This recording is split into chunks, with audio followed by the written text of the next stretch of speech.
We're going to be talking about a story from Genesis 22. Abraham has waited a long time, but God has finally blessed him with a son of promise. And then in chapter 22, a very odd story, God says, okay, Abraham, I want you to take your son and I want you to sacrifice him as a burnt offering to me. Many of you know the story and know that there's a happy ending here. In verse 12, Genesis 22:12 says, do not lay a hand on the boy, God says. Do not do anything to him. Now I know that you fear God because you have not withheld from me your son, your only son, and God provides a ram for the sacrifice.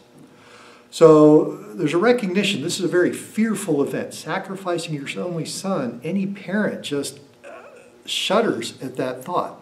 So this event is one where there's a lot of fear. However, for me, the key to the story is verse 4. On the third day, Abraham looked up and saw the place in the distance. So Abraham had to travel for 3 days knowing what he was going to do. That had to be a very fearful time. Many of you know that our son required very serious surgery when he was a baby, and that surgery, that event, was a very fearful thing. However, it took several months leading up to that to know that he needed the surgery, and that was a very fearful time.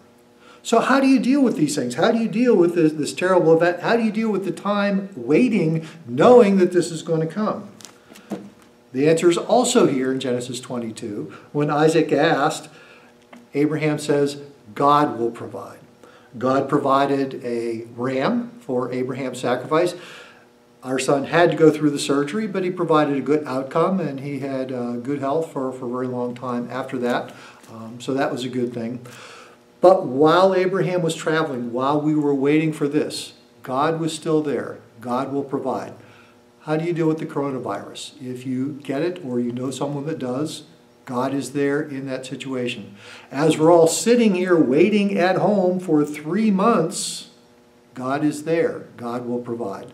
So we're grateful, we're thankful to Him that when bad things happen, God is there and He will provide. We're grateful to Him that while we're waiting, anticipating potential bad things, God is still there. He provided for Abraham.